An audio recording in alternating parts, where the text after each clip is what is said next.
Good morning. I'm going to do a get ready with me because I've never done that before while I put on my hijab. And, yeah. So, my hair, so I washed it yesterday.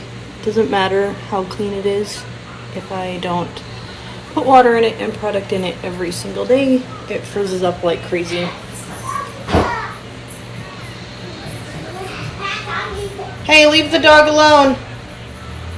Anyway, which is a side benefit of covering your hair that I actually really love.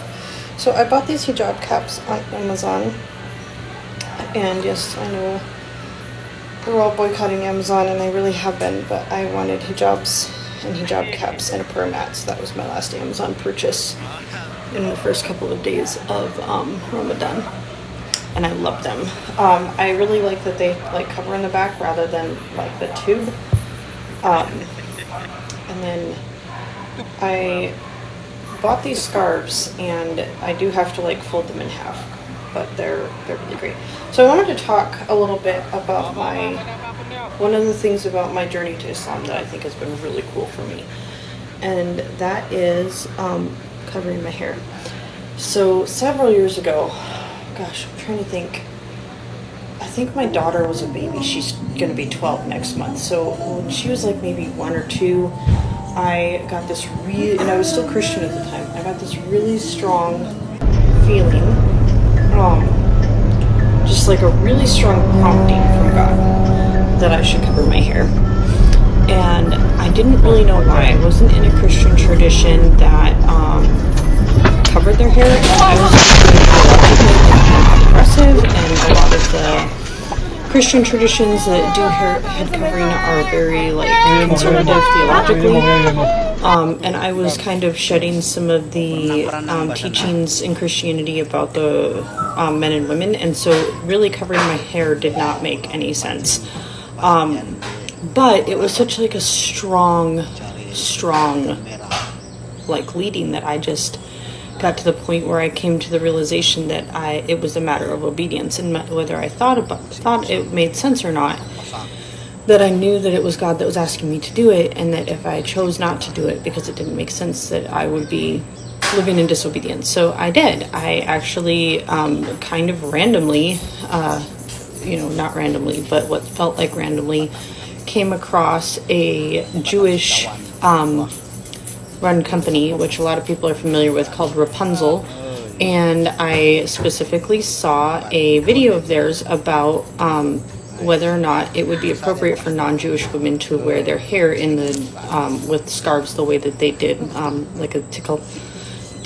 I don't know how to say it with the Hebrew, but the tickle style, which is similar to a hijab. Well, it's not really similar, but it's kind of like this, and then when I would wrap my hair before, I would tie the scarf behind here, and there were a couple different ways that I did it. I either would leave this here and drape this over and just tie it here and sort of have a tail. I really liked that look.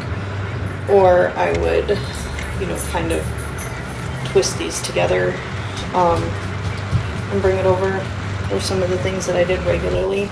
But I wasn't Jewish, but I didn't really know. There wasn't a Christian head covering tradition that covered all of the hair.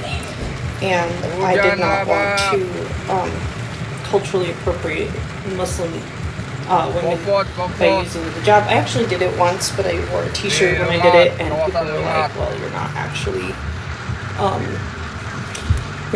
representing Islam. It was like a whole thing. So anyways, I saw this video by these wonderful Jewish women, and they talked about like the spirituality of covering, and I think there's something spiritual that happens when I cover my head, and I crave it. Like even over the last few years when things have gotten really hectic or hard, during my divorce for a while I started covering my hair again, and they have been shorter stints, like a couple of weeks or even a few days, but there's something that is just very profound about the connection that I feel with God when I cover my head. So like it's interesting to me because putting on the hijab is like a no-brainer now that I have decided to officially revert to Islam. Like, that's like a total no-brainer, and I don't have an issue doing it. It has been interesting, like some of the conversations I've had with my husband. He's concerned for my safety in certain situations, and so that's been like an interesting discussion. And then there were a couple of times where I did actually choose not to wear it. One was when I was going to be meeting with my dad, and then one was when I was at like a professional work meeting, and I chose not to wear it then.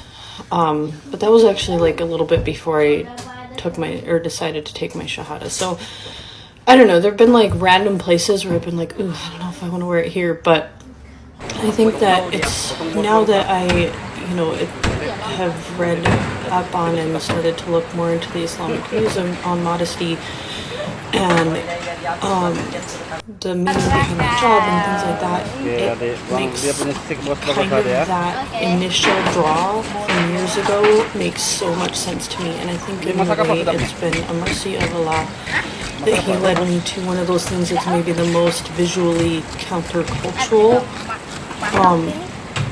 And it's like such a grace that He kind of eased me into it before, so that now when there's a lot of other things in my life that I'm contemplating how to bring into submission to Allah, that He's made this particular choice easy for me, and also shown me a lot of the reward, because I don't know that I could really quantify it in the way that I talk. Like I don't, it's very hard for me to explain why I find it so impactful and meaningful to cover my head.